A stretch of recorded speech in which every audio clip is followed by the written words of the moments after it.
Olá pessoal, tudo bem? Eu sou a professora Ana Paula Cabral e venho trazer hoje para vocês a aula sobre frase, ok? Bom, primeiramente a gente vai começar com um conceito sobre frase. O que vem a ser frase, sexto ano? Frase nada mais é do que a palavra ou conjunto de palavras com sentido completo, certo? Então eu posso ter uma frase com uma única palavra, por exemplo. Se eu digo para vocês assim, ó, oi, eu estou dizendo uma frase, entendeu? Então a gente pode ter uma frase tanto com uma única palavrinha quanto com um conjunto de palavras. Porém, essas palavras elas precisam ter sentido completo. Se não tiver sentido completo, a gente não pode caracterizar como frase, tá certo? Bom, existem alguns tipos de frases que a gente precisa conhecer, porque cada tipo de frase apresenta um ponto, uma pontuação, certo? Bom, então vamos lá. Nossa primeira frase é a frase declarativa. O que é uma frase declarativa? É uma frase que expressa uma declaração ou uma afirmação. E para essa frase, no final dessa frase, a gente vai utilizar o quê? O ponto final, ok? Olha o exemplo. Sou aluno do sexto ano, ponto final. Aqui a gente está afirmando que alguém é aluno do sexto ano, ok? A nossa próxima frase é uma frase exclamativa. A frase exclamativa, ela expressa uma surpresa ou uma admiração. E após essa frase, nós usamos o sinal de exclamação. Olha o exemplo. Que dia lindo! Então, nós utilizamos aqui o nosso sinal de exclamação.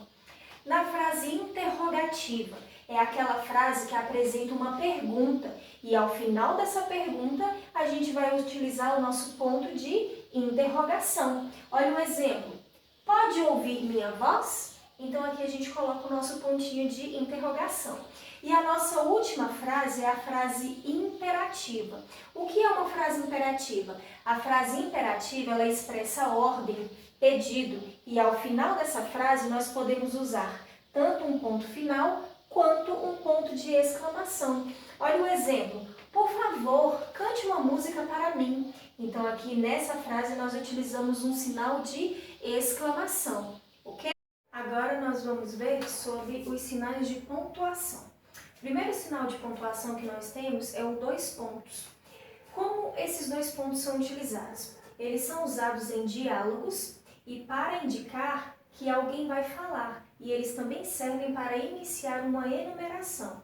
Exemplo, o homem disse ao menino, 2 pontos. Então aqui esses 2 pontos é para a gente começar um diálogo, certo?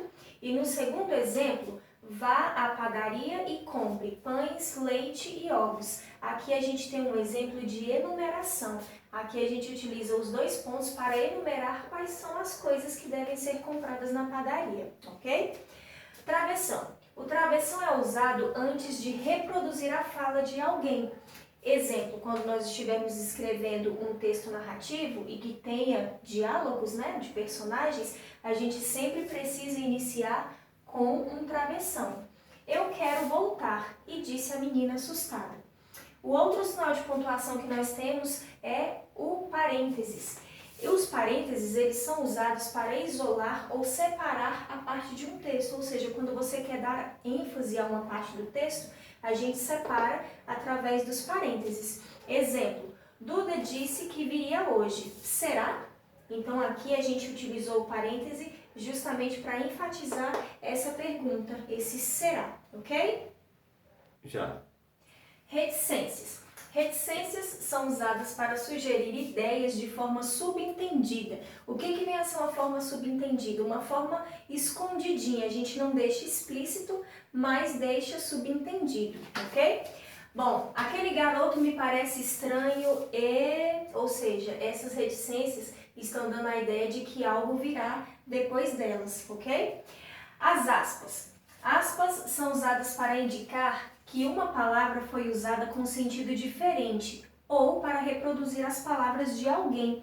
Geralmente, quando a gente utiliza as aspas para sentido diferente, é quando a gente quer ironizar alguma coisa, tá? Aí a gente utiliza as aspas. E quando a gente vai reproduzir a fala de alguém, que a gente nunca deve reproduzir a fala de alguém dizendo que é nossa, então a gente tem que usar as aspas.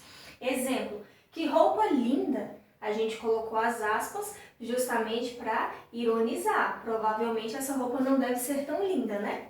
E a outra oração diz assim: Júlia disse, papai, te amo. Aqui foi uma fala da Júlia. Se foi uma fala da Júlia, a gente precisa colocar as aspas, porque não foi uma fala nossa, foi uma fala de outra pessoa. Ponto e vírgula. O ponto e vírgula, ele indica uma pausa maior que a vírgula. Exemplo, o professor lê a mensagem.